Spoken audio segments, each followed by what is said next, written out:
likambo ya kokamwa lisolo ya pasi vérité ebalaka te ndenge nini beau-frère akufaka sika boye beau-frère akufaka nene babomaka ye po abalukaka bongo mpese ya makambo ya mpese oyo tosalaka attention soto mbi bampese na ndako na biso ezalaka soit batu soit basoda po epesi ngai mutu koswa ndeko mobali abala mwasi na ye bavandaka kaka ndenge ezalaka leki ya mwasi na ye beau-frère avandaka na bango ensemble kasi jour moko na tongo mobali ya na ye amoni bampese mibale bali kotambola abomi bampese wana lobi nango leki ya mwasi na ye akomi maladi bakena ye na hôpital lobi kuna akufi kasi lopango ya bane kofutela wana bayesaki ye mama ko lopango wana azalaka ndoki ye mutu oyo akufi babana ye kosakana mingi na koko ya kolo lopango wana chose grave mwana mobali oyo abomaki bampese mibale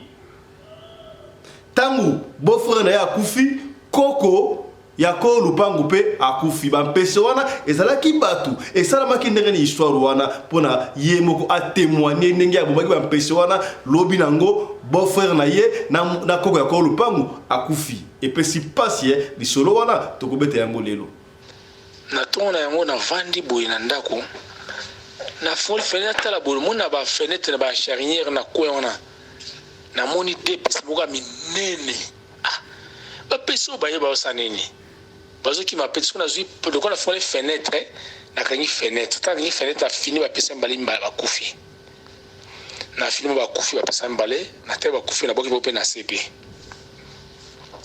eleki na ngope na pourquoi bo fena wa nobela azobela malade nini on azobela misu ni comme jaune toki na hôpital ba bile za frère jaune na ba dispensaire so amikem kena inchasa on te faut que na hôpital ya mama yemo toki na mama yemo to na mama yemo ba tebi de mwana azobela frère fièvre jaune bazon se mai parce que tema papa na ngaki mingi papa na hôpital kaka ate papa na ngana pour sa mai papa na kiazule mai kabla temna mpane sur la mosi na ngai petit na zo banga biti mwana ezelo ko mo mystique ba ko bete to ngani ngala te mutani ngata fani ba biti to za te me ko nzete ta papa na zo na mai papa na ndolela abina mwana ne osenga bopona nini otinga mai po kufa pokene unazonga boy bo fena ngana kofi byako mwana mukia kufa hygiene akufa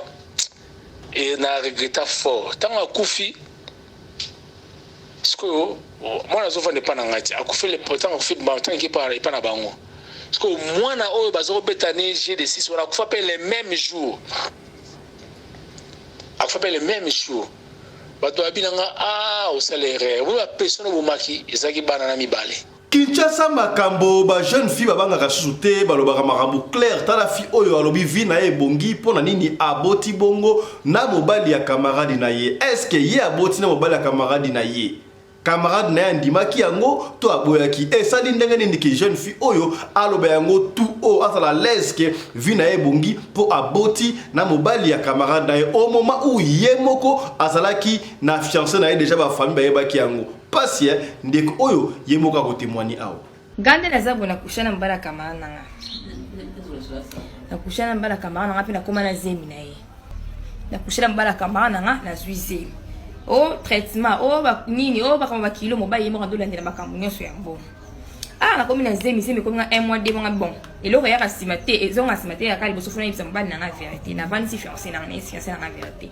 tala boy mama classe n'est problème bandaki ya fiancé nanga asiliki tout à fait abe ozu décision oyebisingate osali makamno oyebisingate okomi tina niveau okushira mobala kamarano esuki wana tokomi tina zemi na ye chitata quoi tiangala kanga maboko na zela 9 mois ngana tozongana esili tokende bongo na matadi précisément na port ya matadi epai wapi toyebi ki babato onatra ekufa ki presque nyonso surtout sika boye na bokasité ya gouvernement nde balobi bongo bato moko ya munene sika wa boye ya onatra ezongi susu envie ebandi kosala ta ndenge ba agent onatra basepeli po bato moko ezongi sika boye en tout cas awa ndenge bomoni biso esika benemi balinga babotola mais fond propre ya onatra lelo pide esili bato ya liboso yango etelemi bato yango etelemi donc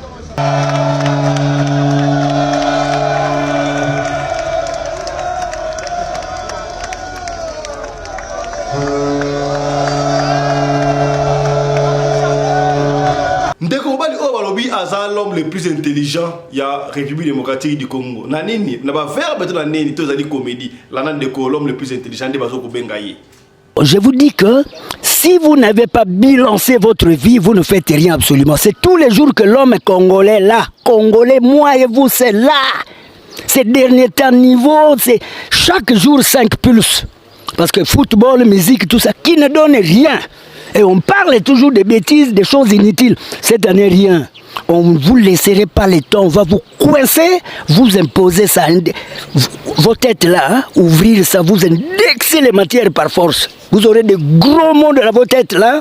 Vous n'aurez pas de temps de discuter. Il y a au football, au musique, au théâtre. Rien d'ailleurs. Les théâtres vont être très interdits. J'ai dit très interdits. Yaya, tribalisme et Zibongo en pleure dans la République démocratique du Congo, dans Mikolo, on a évité qu'est-ce qui ne va pas pour Nanini. Tribalisme est en pleure, Nanini a provoqué un goût. Toi, tu comme on a un monde Nanini, Kassi Baloï Boy, Yaya, pour Nanini, Batuming Balinga Kolobama, Bea Muninga, Kema Bena Emoko. Avant le Baba Bea Muninga, Tanan Mabena, Yomoko Nanga Liona, on a dit tribal, tout a dit tribalité. Docteur David Kateba Aleli. Les erreurs de notre nation, nous ne nous sommes jamais assis et nous appréciés en tant que tribus différentes. Nous avons toujours des préjugés sur les autres tribus. On n'a que le mal à dire de l'autre.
mobali mbinga na mwina ngolo aboya hydroquinone soki ezotambola basheri bazokwea mayanga na retrouve douce tendresse affection epa na yo nasalelo nini mpo ndimake na kupendaka sana shitakwacha pelende wenjoro Radio Collective ya Fiston, tous abonnés massivement, c'est validé.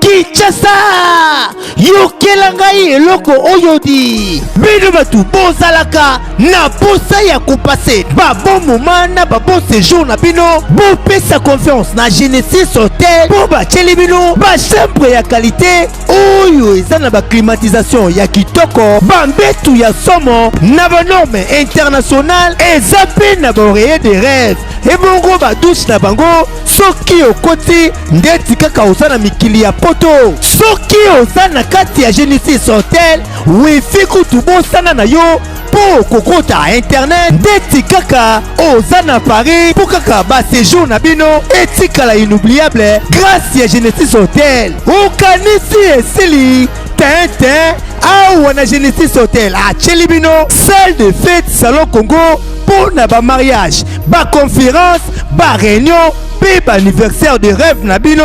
Bino batu nyonso bolingaka kosala ba mariage ya kitoko mpo na ye tika la souvenir ya vie na bino mobimba. Bopesa confiance na salle de fête Salon Congo mpo bokozala na bino de cité. Awa na salle de fête Salon Congo ata boza na nombre ya combien bokozala na bino mobimba mpo musique eza au rendez-vous. Climatiseur elenda kaka ndenge bozomona batu nyonso bapesa confiance na salle de fête Salon Congo batikala jamais kozala desidi. Tala awa na salle de fête Salon Congo baza na bango na problème ya courant te mpo baza na mopanke na groupe électrogène oyo esalaka 24 heures sur 24 heures, musique toujours au rendez-vous. Baza na espace moko ya balcon ya munene mpo na bino batu bolingaka kozwa mopepe kitoko mpo esala eloko ti. Ah oui, masolo ya bakuzu botikela bango kuna, kasi masolo ya salle de fête pe hotel ya qualité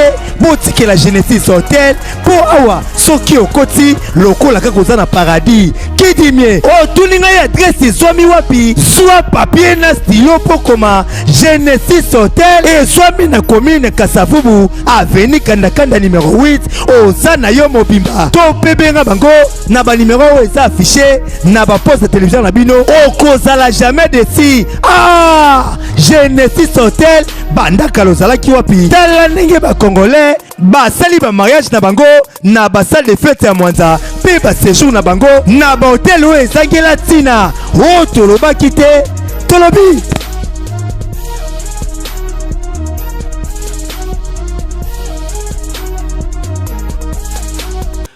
Mbote na bino bande kubalandi ya radio loko télévision bisika nyos tu bozwami. Merci na confiance et peu fidélité bo sakana programme oyo radio lokole masolo et pas wapi to kuta la kapo na kubeta masolo ya makamozali koleka bongo na communauté la biso africaine en général mingi ya biso batu ya mangala ndé na lobara chaque fois ngai babenga kangai fiston pelende tata ya Sedek et si kana so ali kota la biso ndeko na sengi na yo soki mbali boso ota la biso yo o s'abonner soki o s'abonner ko boso na te ko fina cloche ya notification pour na orataka ba programme na biso ata soki mu kete. Nous remercions Michael Josh Ozali sponsor officiel ya chaîne Oyo et pas wapi Michael Josh ezali logo ya mwana mboka, griffe ya mwana mboka deba kubakino walobaka, bilamba ya mwana mboka Michael Josh au côté na site wano poni article ozala ngo besoin pona olata bien, olata kitoko, ozala élégant na moins cher, na talo malamu, visitez mon site ya Michael Josh partout aux alliés au cours de livraison à domicile. Merci na Genesis Hotel, mon partenaire na biso Hotel Oyo, ezali basé na Kinshasa na avenue Kandakanda numéro 8 et pas wapi okola la kitoko kaka na hôtel wana salle de fête ya munene ezali ba benga kango Salon Congo et pas wapi ba mariage na yo, ba anniversaire, ba conférence, ba concert et ko se tenir na ndenge ya VIP. Est-ce que komi? Merci Genesis Hôtel. Il y a tenu qu'on rappelait que et comme d'habitude anti-poison bazali bande ko ba osala bazo sunga ba communauté na biso na anti-poison parce que éviter babali ko empoisonner bato mingi ko yebate ba ko na micro na kiti na mutuka na climatiseur na mutuka to mais so ko na anti-poison okobika benga biso to en contact na ko anti-poison pour na on se procurer nango on a déjà blindé surtout ba de Kinshasa to partout si kozali yeba ke mukili et commis déjà mabi o to loba kité tolobi voilà et kendaka ndengo wana yambo to te lo solo o ya pasi bande ko ngai pesi ngai mutuko soir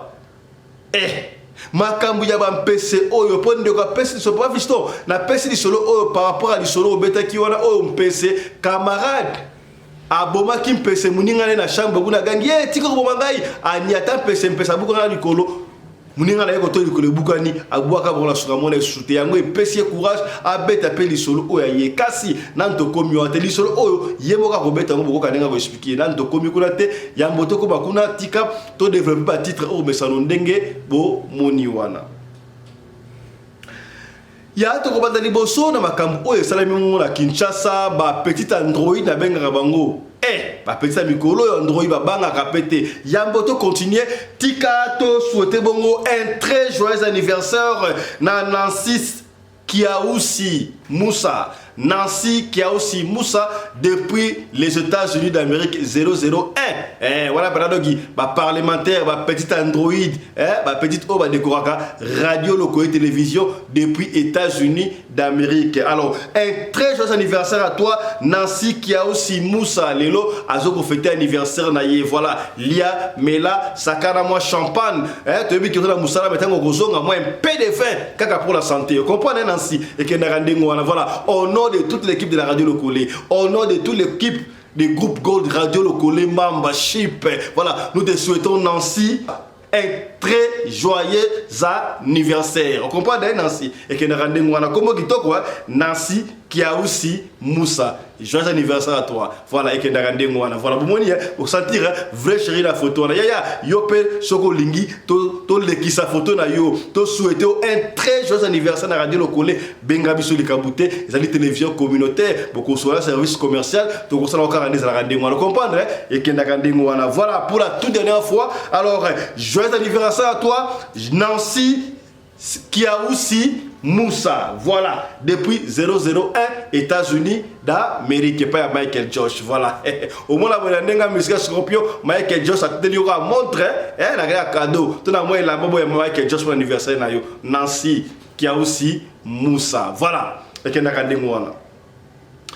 na pas dit que le petit Android mikolo oyo na Kinshasa ba ko banga suma kambote na ebité est-ce que to ko benga yango a aider muninga na ye to alinga gi profit ye mo kalobi yango très bien bazala ki ba camarade mi balé ba kola ensemble ba tanga ensemble donc ele oyo ne ba mon ami de dedans.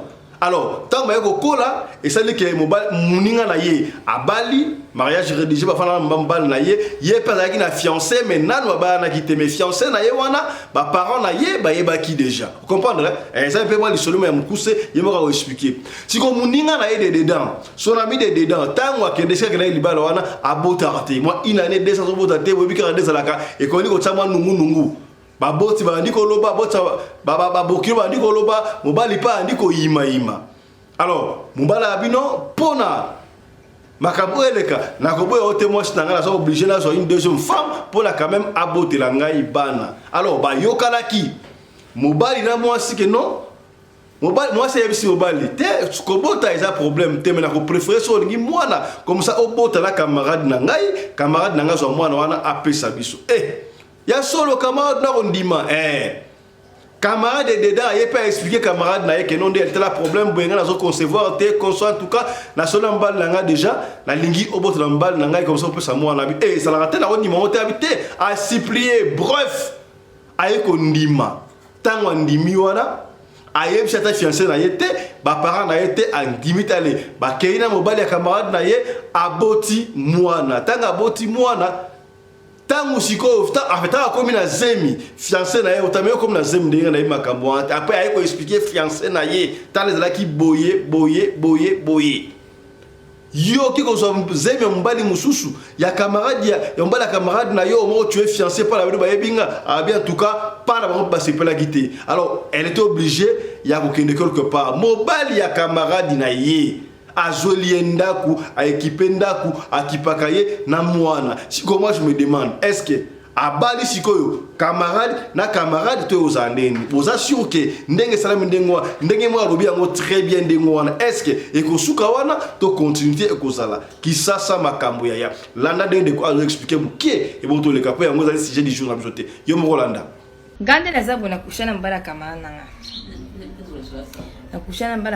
pe na koma na zemi na ye mais et comme ça de comme singa lido histoire ngana mère ami na to za la biso bale bana bo mona to nta bana biso bale ba camarade ko lata na ba bilamba ko sala ba sortie et tout voilà quand les arato ko linga na zu fiancé na ngai pas zu fiancé na quand les ake monte na monte na chance na vie ya ba liboso na nga ko bala ba linga fiancé na famille na ba yebinga na famille na ba bi fiancé na nga ba jour et que na 1 an 2 ans 3 ans il a libala ne abota raté mo ba na za tellement mutambongo ba entreprise mituka abina vano déjà 3 ans. Au bout de l'autre chose qu'on a pour finir, on a hérité bien dans la nuance. Mon babi fait comme ça, non bah la moi c'est monsieur libanda deuxième femme à botter dans la moine.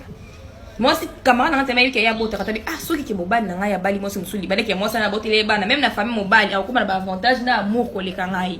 Abisi te pe ko botter libanda moi na za na posa moine.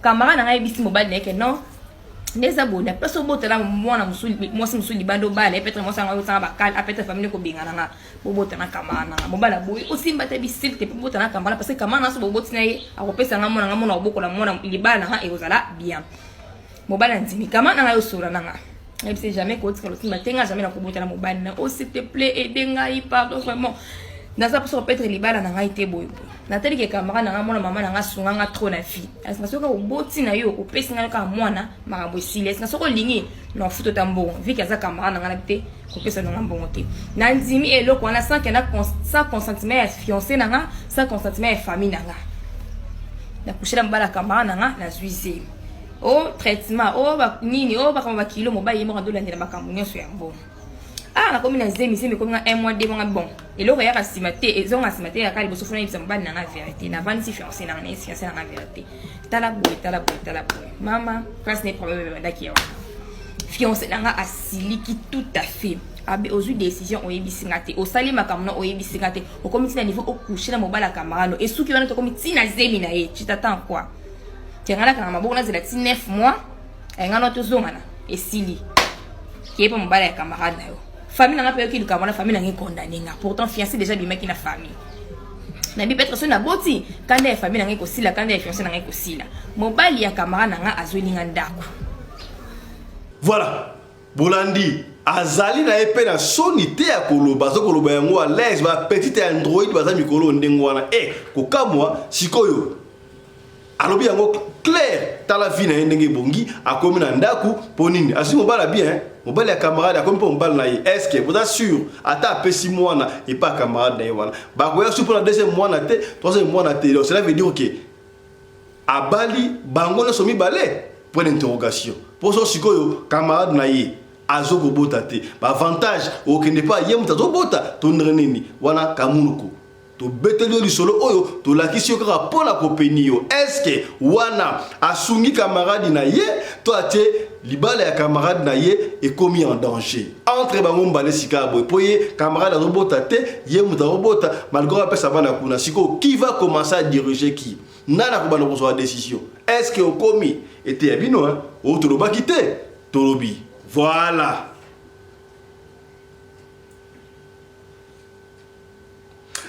Yaya tokene la République démocratique du Congo précisément na matadi tuyesa kibino on a très kisangane dinaki kuna to ebite sosi ba bongishi yango ba une solution on ne sait pas est-ce que maïse kiti sur information to kozonga pote ya information bino kasi yeba ke on a tra ezalaka na ba bateau lisusu te ba bateau ebele kufaka siko na bokasite ya gouvernement ba bongisi bateau oyo bateau munene tala bateau munene o bateau peke na rapport na moni ya onatra eye ya ngozaki na port matadi yoka le beta pona ba travailler ya onatra ba sepeli quand même ba jui instrument oyo et pour ça la ke Moussa na bango et ça lema c'est la voie fluviale ba sepeli et les gars qui na impact na idéologie tango bateau wana komaki ba travailler ba sepelaki bolanda.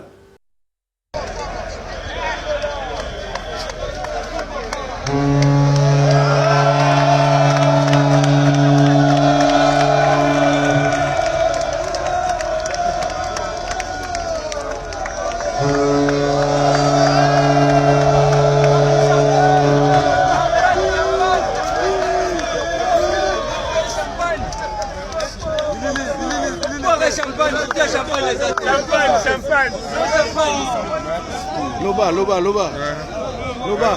En tout cas, awa ndenge bomoni biso esika benemi balinga babotola mais fond propre ya onatra elobi de esili bato ya liboso yango etelemi et bato yango etelemi donc topesi merci mingi na président de la république topesi merci mingi na conseil d'administration direction générale oyo ekambami na mwana mboka Martin Lukusa bato ya liboso après réhabilitation à pilde yangoyo ebandi donc bandoki c'est fini bakwei Yaya balobi ndeko bali oyo azo komi benga l'homme le plus intelligent du Congo. Bonga na jiango lokola moi comédie la jiango lokola moi comédie mais le kamute mais la lingi Hollanda tala makambo azoloba makambo ça réel azo musa gros mot est-ce que ndenge ali ozeka difficulté toneni suivez un peu moi intervention mukia mut oyo bali ko benga l'homme le plus intelligent du Congo. Cela ne veut pas dire qu'il est le plus intelligent du Congo. Il s'est qu'à sobriquer de peu ça kameye la ndema makambo azoloba est-ce qu'il a raison? Est-ce qu'on peut aussi lui coller ça que l'homme le plus intelligent du Congo? Talana. Je vous dis que si vous n'avez pas bilancé votre vie, vous ne faites rien absolument. C'est tous les jours que l'homme est congolais là. Congolais, moi et vous, c'est là. Ces derniers temps niveau, c'est chaque jour 5 pulses. Parce que football, musique, tout ça, qui ne donne rien. Et on parle toujours de bêtises, des choses inutiles. Cette année, rien. On ne vous laisserait pas le temps, on va vous coincer, vous imposer ça. Vos têtes là, hein, ouvrir ça, vous indexer les matières par force. Vous aurez de gros mots dans vos têtes là. Vous n'aurez pas de temps de discuter. Il y a au football, au musique, au théâtre. Rien d'ailleurs. Les théâtres vont être très interdits. J'ai dit très interdits. Le ministère de la Culture va recevoir des poètes, des écrivains, des vraies têtes pour accompagner les gouverneurs. Vous avez parlé des gros mots, est-ce qu'on peut déjà voir quelques gros mots pour l'année 2017? Oui, la populace des caquettes est à écarteler. Nous devons impulsionnaliser, imparicilabicialiser les choses pour que le Congolais puisse manger science, manger à table. Pas par des écussons, mais par des coueletiers maîtres d'hôtel de type blanc. Ça me choque de voir que le Congo a tout, mais les gens trimballent, sont comme des gringalets. Pas question ici. Je vais accompagner le gouvernail et il y aurait ce qu'on appelle un prospectus de Caneva Vadmekum. Hein, il doit y avoir ici. Le trimballardisme, pas ici. Tout ce qui était médiocre, c'était à effacer parce que nous... Togosu qui sabongo na makambo ya tribalisme, tomoni yango tribalisme a atteint un niveau très élevé sika bona na moment autre na ngona ebité pona nini. Est-ce que ba konti ya mboka ba na tribalisme qui a provoqué ba tribalisme wana? To banda Congo zaka Congo. Mobutu avait réunifié le Congo. Tanga Mobutu, ezalaki koyeba te mukongo nani muluba nani te ezalaki osala mukongo muswahili muluba beto na beto to monaki yango quand tu es congolais tu es congolais. Ozamuti ya ba Congo okofanda partout lingi, okofana na Bandundu, okofana na Équateur, okofana na Mbujima et d'ailleurs to monaki yango ba gouverneur et ba ndeko qui peut c'était rare tanga Mobutu. C'est le moment na gouverneur originaire ya province mais sika boitala. Ce qui totalement makamobele comment le tribalisme et a atteint un niveau très élevé. Kasi tribalisme bandaka ndengani ce qui to badi komitala na bobisomoko ko pointer muninga de doigts.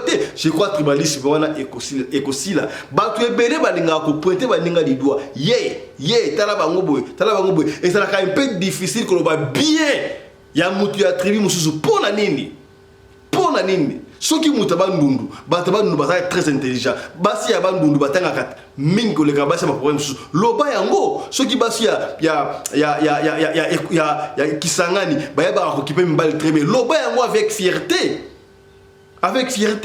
Soki tu as Congo ba ko gérer mbongo très bien loba yango avec fierté toutes ces diversités wana soana ça dit que Congo na biso ça la Congo mo kitoko te est-ce que commis c'est que bien dans la prédication il y a pasteur Oyo docteur David Kateba na CP na moi on a préféré qui te partager moi ensemble na bino n'a expliquer sur le tribalisme. Suivez docteur David Kateba et puis suivez. Mais faire parmi les erreurs de notre nation, nous ne nous sommes jamais assis et nous apprécier en tant que tribus différentes. Nous avons toujours des préjugés sur les autres tribus. On n'a que le mal à dire de l'autre.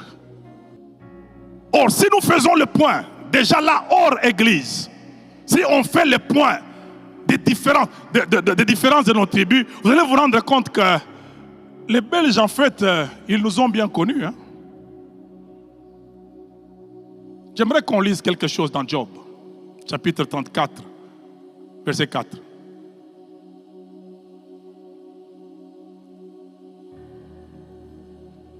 Qu'est-ce que la Bible dit?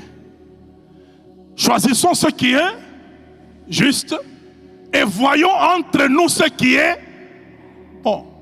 Ça veut dire, vous n'êtes pas juste si vous voyez dans l'autre rien que ce qui est mauvais.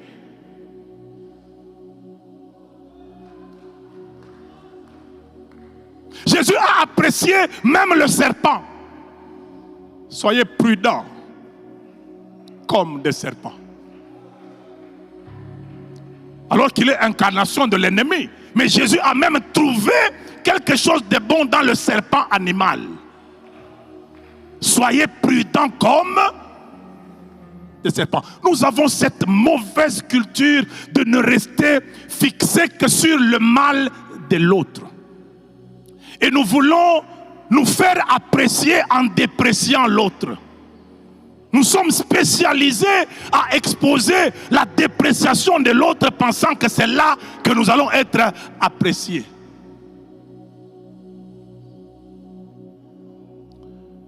Si je peux ne fût-ce qu'un tout petit peu toucher là, vous pensez qu'il n'y a que du mal dans nos tribus? Pas du tout. Est-ce que vous savez que les Belges ont fait ces études-là? Ils savaient que c'est à l'Équateur qu'il y a les bons guerriers. C'est pour ça qu'à l'accession du pays à l'indépendance, les officiers militaires venaient plus de l'Équateur. L'homme qui a lutté pour l'unité de ce pays venait de quelle tribu? C'est entre nous, historiquement parlant. Mobutu venait de quel pays? Le président Mobutu venait de quel pays? De l'Équateur. Il a travaillé pour l'unité de ce pays. Parce que à l'Équateur, se battre, c'est normal. Quand vous le regardez du mauvais côté, vous allez dire que ce sont des turbulents. Mais quand vous le regardez sur le plan positif, c'est des guerriers et ils ont été utilisés à l'époque des Belges par ce potentiel-là. Nous devons l'indépendance à qui? À quelqu'un d'une tribu qui ne se laisse pas dominer. Vous ne voyez pas qu'il y a un potentiel qui a béni ce peuple. Nous avons eu un premier président qui est d'une tribu, on dit que Bapé Sakambongote, mais c'était un bon gestionnaire qui ramenait même l'argent dans la caisse de l'État. Est-ce que vous ne voyez pas que l'histoire de notre pays a des bons modèles à pouvoir lire et nous passons notre temps à nous insulter? Et regardez le Mukongo, qu'on insulte souvent à être radin. C'est le meilleur organisé financièrement. Les banques sont tenues par qui au Congo? Les banques. Les promoteurs banquiers au Congo, c'est qui? Quand vous trouvez les noms, ça ramène où? Ça ramène dans l'espace Congo. Ça veut dire que c'est des gens qui ont un bon contact financier. Donc si vous les regardez en mal, dans votre haine, vous allez voir des radins. Mais si vous les regardez en bien, vous saurez que ces gens ont un sens d'organisation. Ils savent affecter l'argent. Que dirais-je des gens de l'Est de mon pays, capables d'avoir la tête froide, mais millionnaires? Quand tu es à Butembo, tu peux voir quelqu'un comme s'il n'a rien, alors que le magasin où tu es là, c'est chez lui, tu dors dans son hôtel, mais il parle avec toi calmement comme Mardoché. Mardoché, c'est le père d'Esther, mais qui ne dit à personne que la reine là, c'est ma fille. Un Congolais capable de garder le sang-froid comme ça, il suffit que tu sois parent d'un chef quartier, tout le monde le saura. Mais les gens de l'Est ont vaincu ça. Moulouba azalaka vantard, quand tu le regardes d'un côté mauvais, tu diras qu'il est vantard. Mais Moulouba azalaka na assurance de soi. Je vous dis la vérité. C'est quelqu'un qui croit tellement en lui, il croit tellement en lui. Même s'il n'a rien, il sait qu'il a toute sa valeur. Il faut apprendre à respecter ces gens-là. Regardez des gens comme les Katangais. Les Katangais ne sont pas bellicistes, c'est des gens qui sont comme Naboth. Ils tiennent à leur héritage. C'est pour ça qu'un homme comme Moussé Kabila, il peut dire à Albright, tu ne vas pas d'ordre à me donner sur mon pays, c'est mon héritage. Ça, c'est le bon côté. Est-ce qu'on ne peut pas voir toutes ces richesses dans notre pays? Est-ce qu'on ne peut pas s'apprécier? Là, je m'adresse quand même à mon peuple. Créons, s'il vous plaît, un ministère d'intégration nationale. Ça veut dire où nous allons nous asseoir pour nous apprécier mutuellement, où les cultures se rencontrent. Je ne sais si c'est au Palais des Marbres, si c'est à l'espace Fikine là-bas. Chaque dimanche, on se rencontre pour s'apprécier. Faisons ces choses-là. Et dans l'église, cette histoire s'est manifestée dans l'ordre du tribalisme. Mes frères, c'est tellement ancré dans les gens. Pasteur Ken, je me souviens un jour, on est à la NCD 2002, je finis de prêcher ce jour-là, la prédication était à un niveau. Papa Albert m'a arraché le micro et dit ça, je n'ai jamais entendu. Dès que je finis, je sors, je suis sur le terrain de basket, une maman vient me voir, elle me dit, toi tu es de quelle tribu? Je les regarde, elle cherche ma tribu. Je dis, mais qu'est-ce que tu vas faire avec ça? Regardez un peu toute cette atmosphère dans laquelle on était dans l'église. Elle cherchait ma tribu. Je lui ai dit, je suis du ciel. Mais frère, vous faites quoi avec les tribus des gens? Pourquoi vous n'écrivez pas sur votre magasin interdit à telle tribu d'acheter? Quand l'argent vient, ça n'a pas de tribu, vous prenez. Et puis, qui a développé sa tribu dans notre pays? Qui a développé sa tribu? Aucune tribu n'est développée par les gens de sa tribu. Chacun se développe lui-même. Vous n'avez pas vu de deuxième femme de même tribu que la première femme? Pourquoi elle n'a pas préservé les intérêts de sa sœur de tribu? C'est illogique ces choses-là. Passons rapidement. Et allons vers le désordre, c'est par là que nous allons terminer, parce que là, on va vraiment toucher aux choses qui nous concernent ces derniers jours. Le désordre. Voilà. Il y a tout sur la solo lisolo, on a le bagarre mouké la expliquer pour lisolo, on peut pas pousser pour la été yo. Ya tout le bagarre lisolo et ben daka lisolo. Lisolo oh to beti yango, to ne quoi pesi yango par rapport à la baki yango les bandeli. Na lisolo oyo camarade aïe côté la camarade na ye en complicité na maman Bokilo. Camarade baluka mpese ta on de comme mpese ali ngo mpese wana beta mpese kombo abuka mpese likolo mninga na ganga kuna ezali ngai so mpese wana okuboma ngai mukisa makamwa ezali pende ko o ndeko ta tele émission n'est pas fiston beta pe diso na ngai ngala bade ko fond ko futer la commune ya Kinshasa watu da Kinshasa alobi na balaki ezali na mwasi na ngai na bade ko fana mwasi na ngai très bien kasi leki ya mwasi na ngai beau frère abane ko vendre na biso kaka nezala ka boye biso ki yana bina mwasi ya bali mobali ya bobenga mobala bien a goza sorte de ko ya mwasi te ya mobali aya ko vanda po basa ka mibana na famille leki ya mwasi na ngai beau frère na ngai abane ko vendre biso ki na jeune âge de fleur voilà. Alors, lupango auto kotaki, yaya boko kaya mwana ka expliquer. Lupango auto kotaki avant to kota lupango tango ba to moni ngai na okende ko sona ma lupango wana ba to ya quartier, ba sanga ka depuis ka desala ka ba dongolo mi soto o ba ta président, ba chef de quartier ba beaucoup mais trop benga bango. Ba yebisika yo to kende kota lupango mama za ka ndoke ebite. Mama za ka ndoke sa bebisa déjà ba koko na inyo surtout. Yeah, bino soka za kandoki talinga ite taliye ngana ofutela ndako doki ndako na ofutela ezaka ka ndako pona ngai. Alors un homme averti en vaut deux. To prévenir yo soki oyeli yo koloba bisote ya kipaki na ite papa fiston na kota ki na ndako wana. A koti ba vanda ka au fil du temps au fil te ba vanda la bondengo wana. Alors beau frère na ye donc leki ya mwasi na ye na koko ya mama ko lupango wana bana ko fana il paraît mobala mako lupango ça ko fari déjà koko na ye ba koma école ba koma ba camarades à peu près na beau frère nanga ba beta caché de 6 ensemble konso ba sakana ensemble ba koma ba camarades quoi. Au fil du temps jour mo ngala fa na fête na otala bango na moni siko beau frère nanga wana na koko ya kolo ya mama kolo lupango ba sakana fa ba beta caché de 6. Parce que vous avez des 6, vous avez des 6 en tout cas, vous avez une ambiance tout à très bien. Vous avez des 6, vous avez des coquilles, vous avez des là. Vous avez la chambre, vous avez des chambres salon, chambre mokoana, et c'est là qu'il y a beau frère Nangai, na ba nanga vous avez des là. Na katikati ya butu, na yoka beau frère ganga makasi, ki moko ya malamu te. na surtout qui na bima na na chambre na bengi na kombo na ya boko ka yebo na expliquer na bengi na kombo na bengi na kombo na ndimi abi atu nini abi eloko te donc c'est comme si à mon eloko moya mabe c'est comme si na carte ku ma voyager ka lam oyo c'est pesa ki te ya mwana gangi muna ki mukuli ta atu nini oyo eloko te ça va promettre ate papa Fiston na zonga pe na chambre na lali tangu to komi na tongo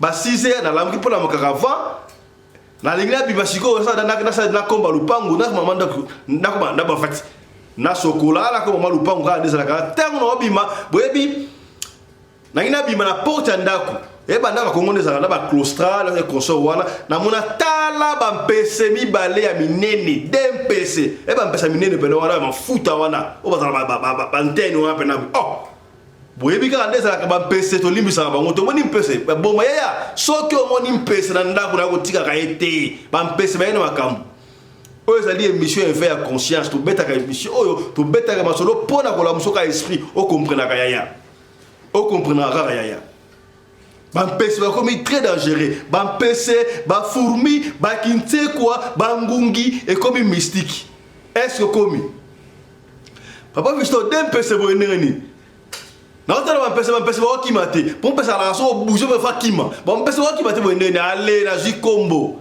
papa Fiston a beta ba mpese ko na beta na boma dem mpese wana na boma dem mpese na jina na bois ki ba na bin na poubelle na bois ki dem mpese wana eleki nango papa Fiston journée wana na mona ki pena bof do na taki na makanisi kutu te beau frère c'est comme ça la moka ki ya ko lemba quelque temps après beau frère nzoto za bien on a soyo ka nzoto bien te ndenge nini allez ata beau frère na ngai na mwasi na nga to juillet to kena dispensaire mo ki pembeni wana to kena dispensaire ba sa examen ba no te ezali fièvre jaune ba kila en même temps to benga papa bokilo do papa na bango ke mwana yo sa maladie papa pa en hôpital et consort au fandi siko na benga pele ki na ngai ya mwasi aye donc situation na ye ebandi ko se détériorer kaka osakala te ba ko donc sai mai bazong sai mai si tout le monde quand on a fièvre jaune et bien là les gars tout droit de moi allez docteur aina tonga a tout bien tonga là peut-être ce qui fièvre jaune tout ba tonga ni là peut ba munga ngaba ndia somta la fièvre jaune tant a tout bien tonga papa Fiston et bien si ba tout tonga il faut savoir mouvement to ninga madame chose grave garçon là les gars ba tout bien tonga ya a autant la boy ba tout bien tonga ba bouger té sans simoko ezate ke mutu oyo tonge tubi et koti c'est quoi ça les qui nanga moi c'est singa ya mais na mona mo mystique comment est-ce que va tubi tonga ndengo wana aninga ntembo tata maladie ata c'est pourtant tonga okomona akoningi tata manzoto peut tonga ça corps étranger na nzoto na on sama ya aninga ntembo ndenge nini na mona mo mystique ba tubo tonga bouger te ça ma spécial ezali awa to ndenge nini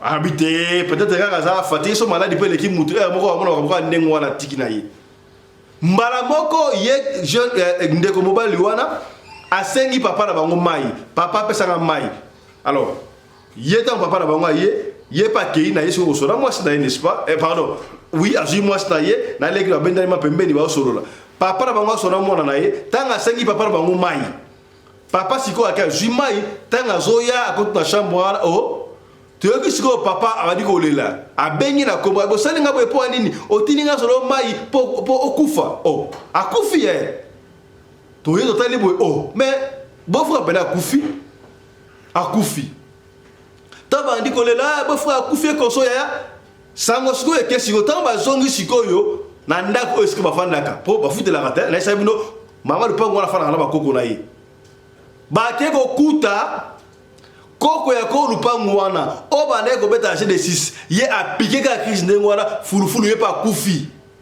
akufi qu'est-ce qui s'est passé c'est comment ba do ba ngote ay c'est le kinabi mais ko kufa ola mona ngo mystique matanga pe salame sikota a bete de sikoyo ba papa na ye ko famille na bango tala kutunga na butu mwana kufika bonene abali ko beta te po muta kufi na butu pour ça il crie beaucoup au sakanate ngala keda tunie boy nini ote loko te bona tongo ka na betere binwana na mo bampese mbale na po ka bampese totika bampese te na bon bampese wana quelque temps il est malade oh ba miko ba bino bampese wana bomaki ezalaki beau-frère na yo na koko ya ko lupangu donc bako bampese banoke na mission yo kale ba mission pour peut-être prière les gars makasi yango ero bampese donc ouais ba ki mezate abi non ba na benga na peso ki mata abi voilà ezande batu oyo bomaki ya tala makam soko moni mpese na ndako sala attention sala ka mo angle alors boyo kana yemo ko ndinga expliquer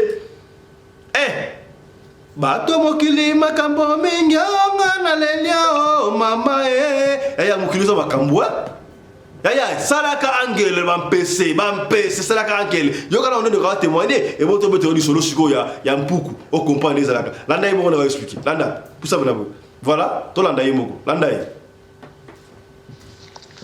Bonsoir Fiston Pelende, papa ya Sadek.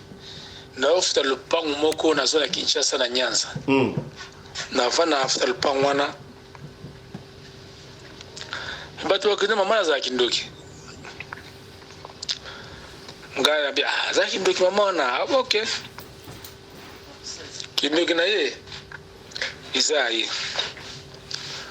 Mukolo mususu koko ne ayoko sakana na leki ya mwasi na ngai bazo sakana boiti saka bazo sakana ngana za na fenêtre na otabonde bazo sakana se basa alikuwa bazo sa budget G6 bazo beta G6 na mo boiti ngai na fenêtre otala ka bango basi bazo beta benga na kota na fena ngasko na butu na lala boye leki ya mwasi na bofre na ganga tanga ganga na butu na sutuka na bu na ganga ye tout andimi yes tanga andimi na biyoga ipwani o iloko te ok na tipe na lali na tongo na yango na vandi na raison isolo police ba pesa oyo betaki de ba pesi baza ndako de yasi mabe ki bano beta pesi zo za bat ba ki bantene na tona yango na vandi boye na ndako na fol fenêtre la boye mona ba fenêtre na ba charnière na koyona na moni de pesi boka minene ba pesi ba yeba osaneni bazo ki ma pesi kuna zui de ko na fol fenêtre na kangi fenêtre ta kangi fenêtre a fini ba pesi mbali ba kufi na filme ba kufi ba pesa mbale na te ba kufi na boki bope na CP eleki na ngope na pourquoi bofe na wanobela azobela malade nini on azobela misu ni comme jaune toki na hôpital ba bile za frère jaune na ba dispensaire so amikemke na Kinshasa on te faut que na hôpital ya mamaimo toki na mamaimo to na mamaimo batebi de mono azobela frère fièvre jaune bazon semai ba komo ko zon semai bazon semai boti na bana vani boti ema yo beti tunga ta beti tunga obe ninga te ko petit na ngasi na mpanza ba bina papa mwana o ndiza suyete kamina sasa ba beti tunga ninga niti bondeni tamsu maladi e pasisi sko tema papa na ninga chemi papa na utale kaka ate papa na ngana pusa mai papa na kiazule mai kabla temna mpana sur la mosi na ngai petit na zo banga biti mwana ezelo ko mo mystique ba ko beti tonga ninga te mutani ngata fani ba beti to za temna ko anzete ta papa na zo na mai papa na ndolela abina mwana ne osenga bo pona nini otinga mai pokufa pokene unazonga boy bofena ngana kofi byako mwana mukia kufa hygiene akufa et na regretta fort tant akufi sko mwana zofa ne pana ngati akufi le potant akufi bantan qui parle pas na bango sko mwana oyo bazo beta ne G6 wala akufa pe les mêmes jours akufa pe les mêmes jours bato abinanga au salaire ou la personne bo maki ezaki bana na mibale ezebale mbalo bo maki et puisque bazwa ki ningi tant benga gangi na butu gangi na komo na ya ndimi yes bazui mbala moko. Il ne fallait pas na bengi na kombo, il fallait malembe na la musaye. Problème nini? Gamba bato ba kenote ata muninga zo ganga na butu ko bengi na kombo na iti za mabe. Ta zo ganga ozo bengi na kosa minimi ngayo yo mutadibanda azui molimo naye. Ata bolena muninga na butu zo ganga na ndoto. Babanki ko ningisa ka motute. Ko ganga te ko bengi na kombo te. So azo ganga bende simela loboko malembe so bendi ko mona ko sutu ka mamoka zo normal mais so bengi na kombo ka obi nini baza libana ba profiter. Yango lisona na betulo ya ngai yangwana. OK. Voilà. Je crois que la nest que vous avez beaucoup boyoki. Yaya. Soki ndaku naweza yakala bampesi. Ndaku naweza yakala bampuku salaka angele sambela kamingi yaya. Tobeta masolo eza légion aya bampuku ya bampesi. Tobeta lo solo comment est-ce que ndeko mobali moko akenaki na Kisasa azui neve na ye aya na Afrique du Sud awa banda na Afrique aya na Afrique du Sud bampesi bakoma na ndaku ba fourmier consort plus tard. Ndeko na kota yi comment tangu ba passer ba ko sambela ba découvrir que neve na zakina misala mabe ta ba tunia ndimi ono ba mpese wana ba ndinzi wana consort ba saka ba sodo na ngai na saka général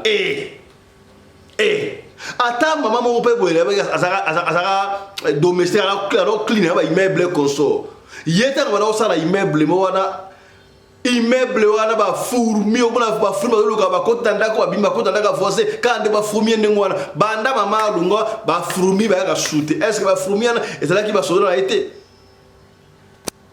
ba fourmi ezala ki ba sodo na été to sala ka angele yaya to sala ka angele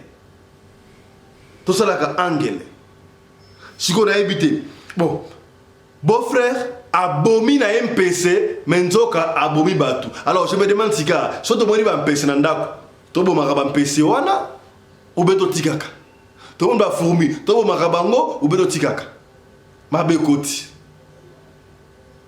do tala mabe koti est-ce que mama ko lupangu wana ba prévenant qui est déjà que mama ko lupangu azaka ndoki andimi est-ce que ba pesa ki beau-frère na kindoki na lupango wana to awutaki na musika kamunu ko yemoka yebi mais ba komenge na association na moi ba betager de 6 ba ensemble na butu ba komba mpese ba pumba ensemble ba kutani pe na malere ba bomia wa benga ngwa mbiscade tala kindoki ya salité pasi ya kosakana te to beti li solo oyo histoire vraie boyi ko li solo mona ga beti ete ya bino o to lo ba kité torobi torobi na mingité ezali mukuse boki li solo o yango wana voilà to partager bande ko partager peut-être yo li solo o intéressé ote mais e ko intéressé de komoko songolo et sika moko pakala soki yo o partager voilà merci na Chris Larise Pelende réalisateur ya émission oyo yena assistante na ye Winnie Larise Pelende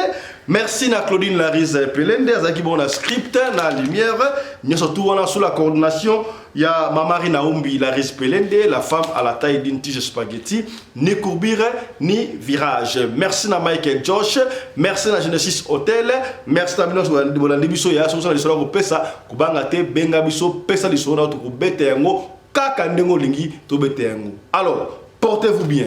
Tokutani prochainement. Santé de faire à tous. Hein? Chap chap. Et tchara.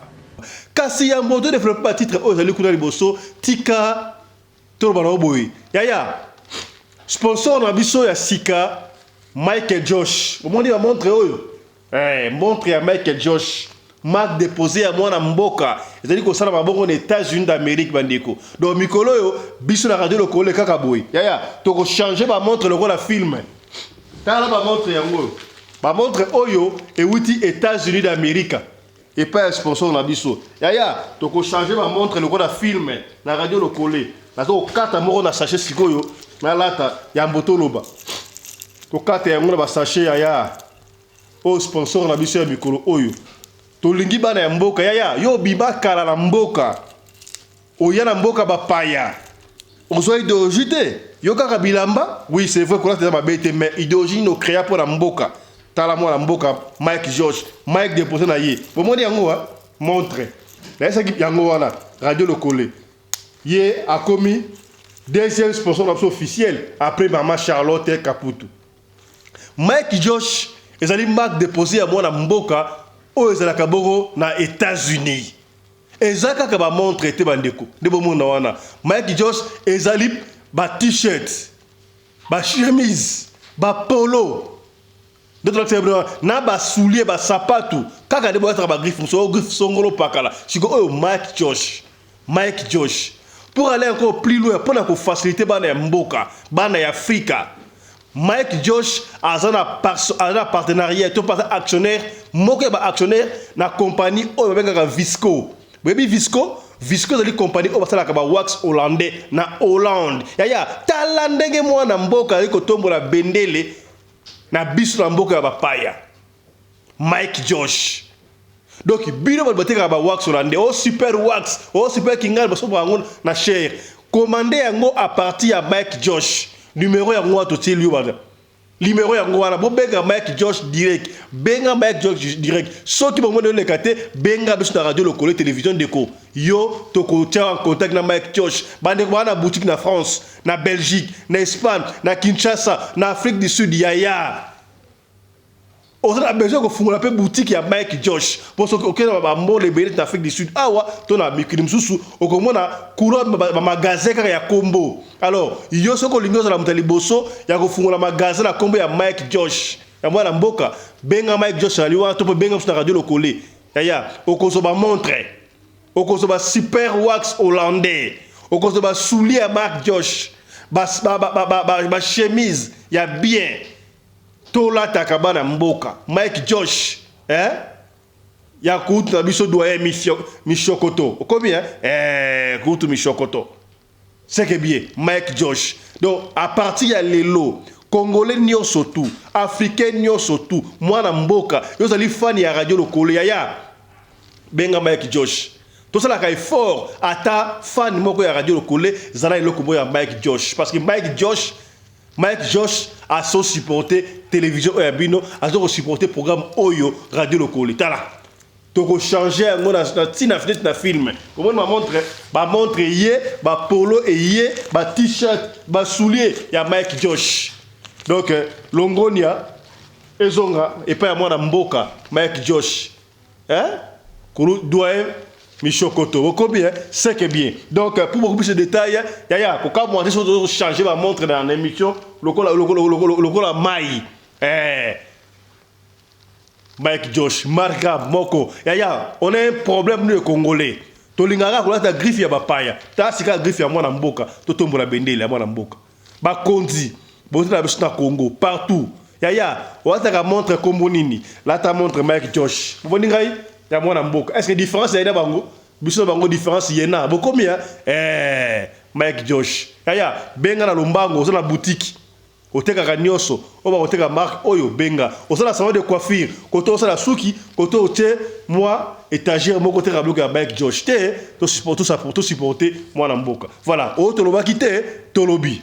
Pour l'habillement des classes de vos enfants, pour l'élégance de vos enfants, désormais, visitez le magasin Little People Shop chez Mama Charlotte Caputo.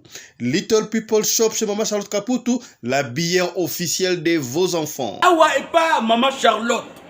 Moi namboka, bon monake, ba namboka, congolaise, tala biloko ya kosala, et pas bapaya. Acheli biso bilamba. Banda de 0 à 3 mois, yango yo. Soto yawa de 6 à 9 mois. Toke wana de 9 à 12 ans. Toza na nyonso. Bana mibali na bana basi. Soto yawa. Bomoni oya bana basi. Ndenge mwana zo putsana. Toza lokola wato yene 8 ans ti komata. Yango yawa. Koto yo ndi makambo. Mwana zo bimondire ministre. Ya bataille nyoso yango ba Samuel ba Chuchu yango yo Afrika la tsabana oyine to mutaka elengi tala ba fest bana mwana bimi na fete bato ba komobanga soko lingo somba biloko omonike olingo sepelisa mwana na yo ko déplacer na yo te okotika na internet okomona adresse na biso yango wana. Little People Shop chez Mama Charlotte Caputo. Adresse Edenval, Greenstone Shopping Center, shop numéro L119. Téléphone 011 52 46 366. À Jamestown, nous sommes sur Meyer Street 183. Jamestown Town, Johannesburg, shop numéro 5. Téléphone 082 324 85 22. Place nyonso ozali benga biso kotaka ligne benga biso toyotikobila batini na ndako. Little People Shop toza na bilamba ya bana ya qualité olingi osomba kota na website na biso retrouver biso na Facebook toza online pe soko osomba partout na Afrique to délivrer bino na ba courrier na biso préférence ya malamu ya original. Donc, c'est la livraison à domicile. Little People Shop met à votre disposition l'achat en ligne. Allez sur Tekelote, tapez Little People Shop. Choisissez l'article de votre choix. Il vous sera délivré jusque chez vous à la maison. Mais aussi, allez sur Zando, tapez Little People Shop. Choisissez l'article de votre choix. On va vous le délivrer jusque chez vous à la maison. Visitez notre Facebook page, Little People Shop. Little People Shop, ya biso moko. Little People Shop, ya bana mboka.